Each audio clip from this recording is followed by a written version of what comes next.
Selamat pagi saudara-saudara yang dikasih Tuhan. Selamat bertemu lagi dalam menu sarapan.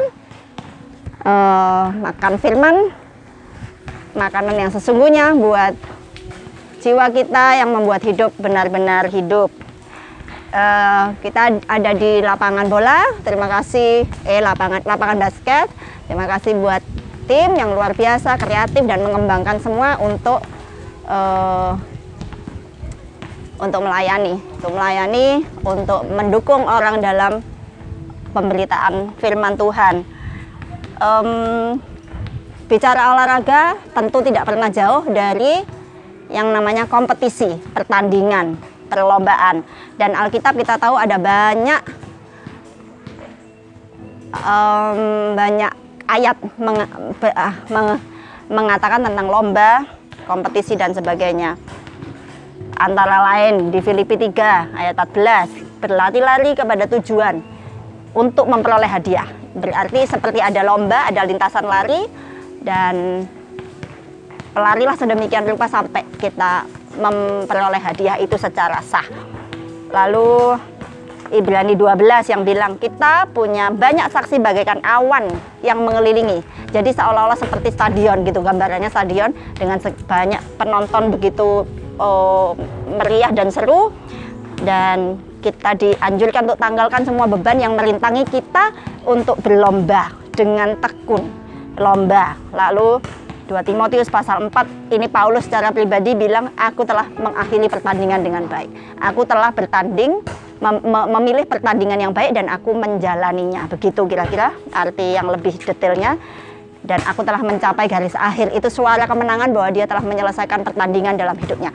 Bicara pertandingan, saya sangat yakin, saya adalah orang yang percaya bahwa segala sesuatu yang terjadi di alam fisik ini adalah pembelajaran supaya kita lebih paham hal-hal di dunia yang non fisik, di dunia roh yang tidak kelihatan. Pembelajarannya adalah lewat alam fisik ini, termasuk salah satunya olahraga. Saya percaya di dalam olahraga, di dalam pertandingan ada hal-hal yang kita bisa transferkan, mengambil nilai-nilai rohaninya.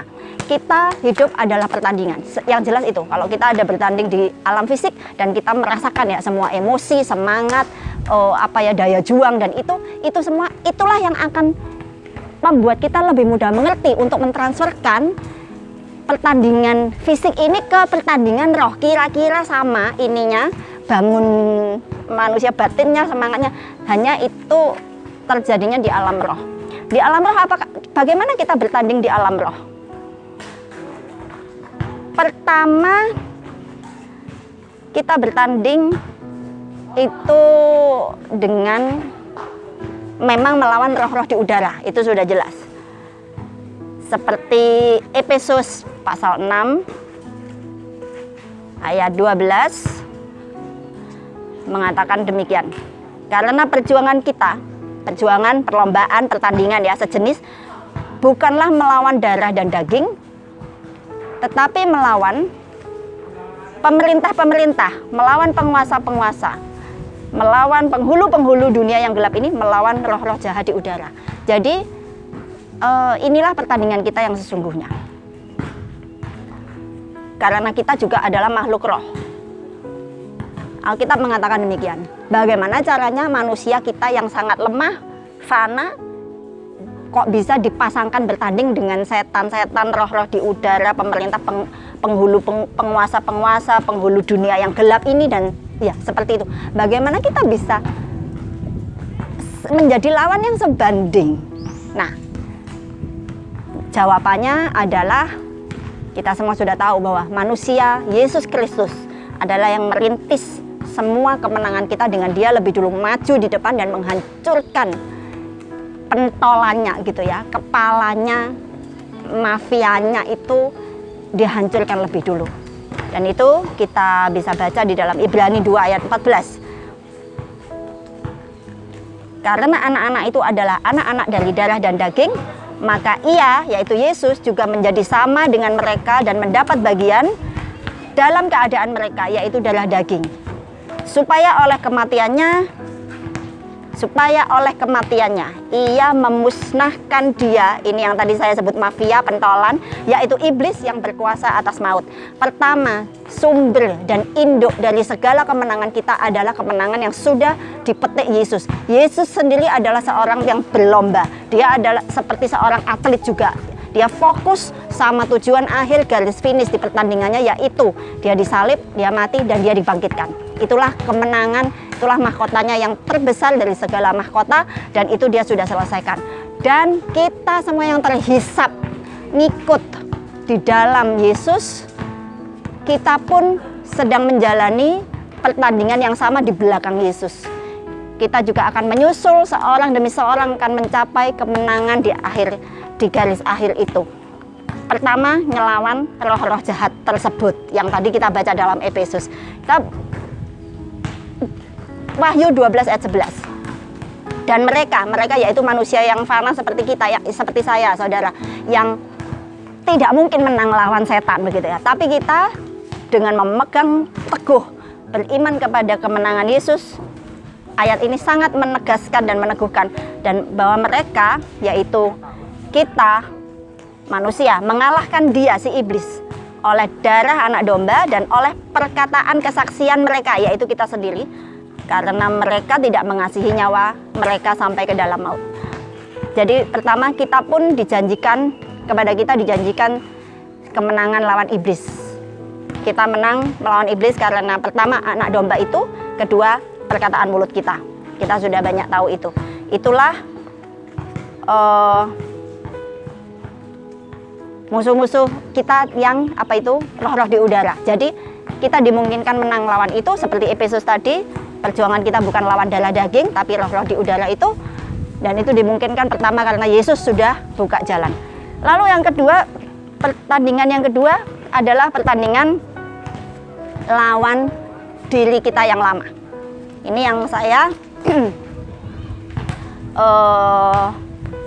yang tiap hari kita harus jalani.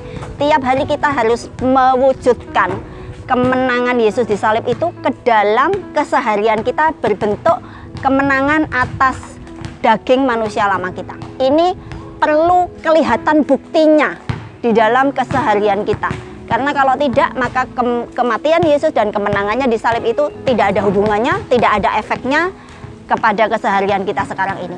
Kemenangan Yesus itu kita ambil dan kita wujudkan, kita aplikasikan ke dalam hidup sehari-hari berupa kemenangan kita atas manusia lama, cara pikir yang lama, manusia daging semakin berubah, kita semakin bisa mengalahkan, semakin baik dan disempurnakan, semakin serupa Yesus. Yang saya mau tekankan di sini poinnya adalah pertandingan seperti tadi saya katakan di awal, pertandingan di alam fisik mungkin berbentuk olahraga, mungkin berbentuk lomba-lomba cerdas cermat murid-murid di sekolah, seperti itu mungkin kadang kita terpeleset untuk mengira bahwa berkat Tuhan adalah kalau aku menang lomba melawan grup itu, pihak itu, atau pribadi, individu itu yang sedang bertanding melawan aku. Itulah berkat Tuhan. Kalau aku menang lawan dia, maka aku diberkati Tuhan, tapi dia tidak. Apa seperti itu? Saya sangat percaya bukan itu maksudnya. Lomba yang kita hadapi biasa di sini, mungkin kalau orang dewasa sudah tidak banyak ikut lomba, tapi lombanya ya misalnya lomba ya tetap sebenarnya sehari-hari itu terjadi, cuma lebih nggak kentara gitu ya, tidak dalam bentuk benar-benar lomba tanding. Tapi ini yang akan kita lihat, lomba kita adalah lomba melawan manusia lama kita.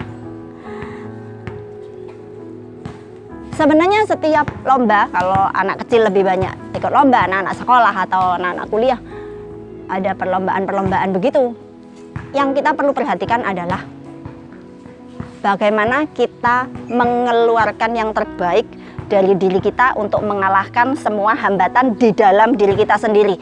Itulah perlombaan kita yang sesungguhnya. Jadi perlombaan kita bukan benar-benar melawan darah daging orang itu, grup itu, tim yang itu, untuk saya menang dan meraih juara piala pertama, walaupun itu tentu sangat baik ya, seru dan mengasihkan, tetapi yang sesungguhnya yang Tuhan ingin kita petik adalah kalau kita bisa mengerti lomba ini tujuannya adalah supaya saya mengalahkan kemalasan saya, mungkin rasa putus asa saya, mengalahkan hal-hal daging, mengalahkan iri hati, mungkin suka iri terhadap grup ini, lalu sering merasa tidak terima. Itu kan hal-hal daging, pikiran-pikiran manusia lama, dan Tuhan pingin kita itu belajar mengalahkan itu yang terutama. Dan kalau itu kita bisa proses, soal kita menang lomba lawan grup mana atau tim mana atau individu siapa, itu tidak, fokusnya bukan itu, walaupun itu tentu saja baik, asal bisa saling diterima dengan mendatangkan berkat, sukacita, dan saling memberi selamat, saling mendukung, itu sangat baik, luar biasa. Tetapi yang saya percaya adalah lomba-lomba itu diadakan dari sudut pandang Tuhan, adalah untuk supaya kita terpacu mengeluarkan yang terbaik dari diri kita dan mengalahkan mungkin kemampuan kita yang lama cuma segitu. Tapi sekarang saya sudah lebih baik, walaupun tidak sampai menang mungkin melawan itu, tapi melawan yang lain. Tetapi saya sudah melihat bahwa saya sudah sebenarnya lebih baik dari yang dulu kemampuan saya. Hal seperti itu berarti saya sedang bertumbuh, saya sedang terus menerobos batas-batas saya untuk terus menjadi lebih baik dan lebih baik lagi. Kita baca 1 Korintus 9 ayat 25 sampai 27. Tiap-tiap orang yang turut mengambil bagian dalam pertandingan menguasai dirinya dalam segala hal. Mereka berbuat demikian untuk memperoleh suatu mahkota yang fana, tetapi kita untuk memperoleh suatu mahkota yang abadi. Sebab itu, aku tidak berlari tanpa tujuan, dan aku bukan petinju yang sembarangan saja memukul, tetapi aku melatih tubuhku dan menguasainya seluruhnya, supaya setelah aku memberitakan Injil kepada orang lain, jangan aku sendiri ditolak. Paulus bilang di sini, aku melatih tubuhku, seolah-olah dia bilang, aku sedang mengalahkan semua keinginan duniawiku, manusia lamaku, cara berpikir kedaginganku, seperti itu. Itu yang aku lakukan, itulah lombaku yang sebenarnya. Jadi ini yang menjadi fokus kita, dan kita